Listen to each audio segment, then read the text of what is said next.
Andy's so dope, he doesn't even have to wear a jacket. Just rolls through and rolls out. Give it up to Sammy for not wearing a tie. Uh, yes, yes. Are you related to Sammy? Awesome. Are you Egyptian? Yes. Uh, a lot of you guys looking at me right now and asking yourself, that isn't Reza Aslan. No, I'm not Reza Aslan. I'm not Riz Ahmed. I'm not Hassan Minaj. I'm not Dean Obeidullah. I'm the guy Daisy gets when the rest of them say no. Thank you. Thank you for the pity. Thank you. Like most of the panelists, I was lured by free food, and I said yes. My name is Wajahat. There should be no reason why any of you know me. I'm a consistently brown-skinned son of Pakistani Muslim immigrants, born and raised in Fremontistan, California. Like Nadia, I only knew 3 words of English growing up because my parents thought it would be hilarious not to teach me English in the United States of America. I knew 3 words. It's a true story. Shut up, because my mother used to say, shut up. Idiot, because my mother used to say, shut up, idiot. And for those of you who are children of the 80s, you guys remember the commercial, uh-oh, spaghetti-o? So I was a fob, so I used to say, uh-oh, pasghetti-o. That was it. And my parents thought it would be hilarious to drop me off at Child's Hideaway Preschool at the age of 4, not telling me where I'm going. And I was crying, and my mother said, you turned out fine. Stop complaining. I was also the only left-handed, and am the only left-handed person in my entire family, because those of you who are Muslim and or children of Asian immigrants know there's only one thing you do with the left hand. And they tried to think about it. Let it sink in for those of you who don't know. Ask a Muslim friend. I'll give you a second.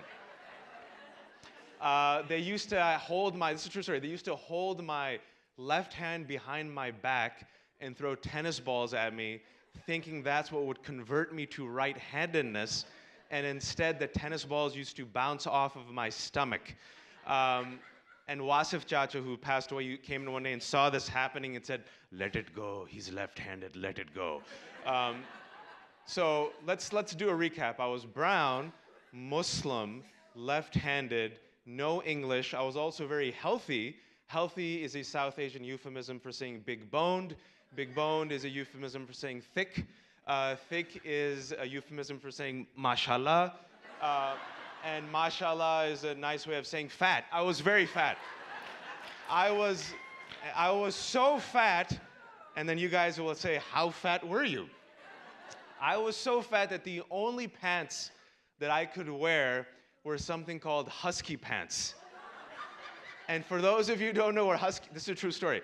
Husky pants are pants that you buy in the big boy section, where it's called husky, and on the right side of the buttocks, in big 72 Times New Roman font, it says husky. You could see it from space. So, left-handed, 3 words of English, fat, husky pants, lentil stains on my shirt, where I was the token Muslim, token South Asian, but other than that, mashallah, was a win. And yeah, it was a win. And I ended up graduating with an English major from UC Berkeley, and I ended up marrying a very accomplished, very smart, very pretty varsity high school cheerleader, hashtag it gets better. Hooray, America! I love America. My story is a story like of many children of immigrants. My father came here thanks to the 1965 Immigration and Nationality Act, which removed the restrictions of quotas based on national origin. And as a result, America was great again and again and again and again for the past 50 years. And we have Ambassador Islam. Did you come here because of that as well?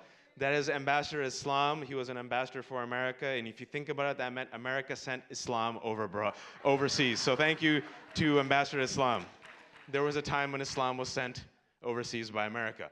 That's just one story, but for those of you who don't know, if you weren't paying attention, 5 to 15% of the slave trade that was brought here across the Atlantic against this will was Muslim.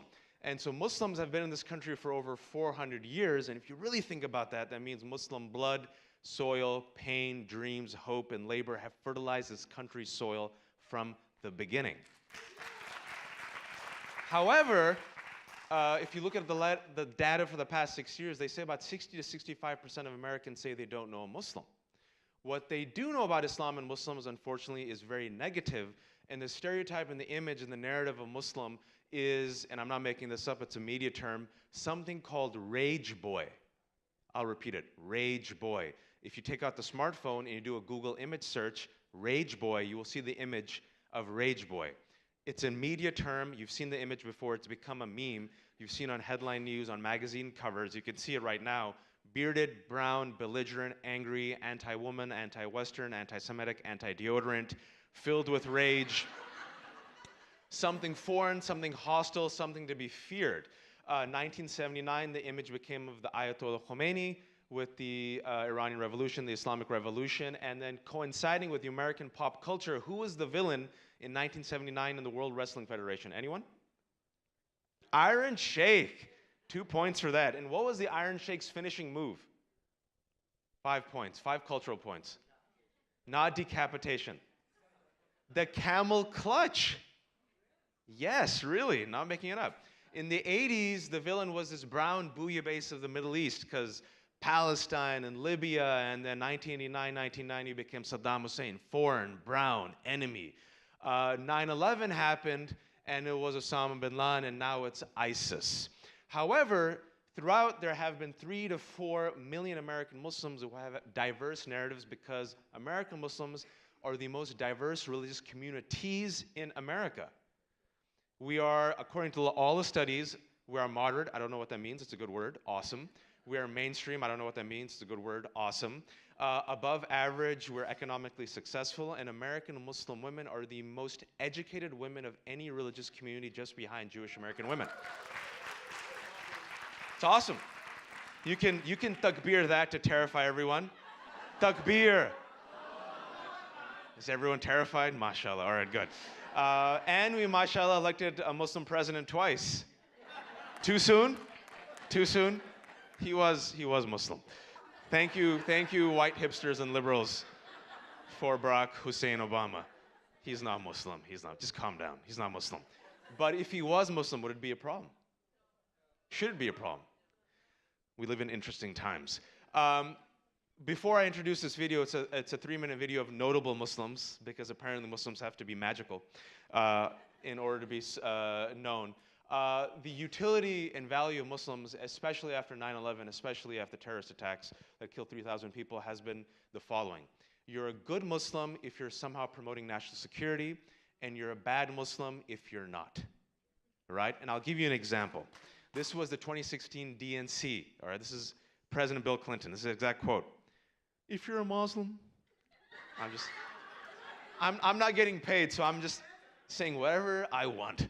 If you're a Muslim and you love America and freedom and you hate terror, stay here and help us and make a future together. We want you. That's like 7 ands. I'm like, what? After the 3rd and, I got exhausted. I'm like, I have to do all of that and then you want me? That's insane. That was the DNC last year. So the utility and value of American Muslims, if you think about it, is always anchored in national security, always. My mom is not fighting ISIS, okay? My mom is making biryani while watching Golden State Warriors in Fremont, California, okay? Do you want my mother to like poison biryani and then send it to Syria? Like maybe she can do it. I do not have, I mean, like, what do you want me to do, right? At the end of the day, you can only be the best version of yourself.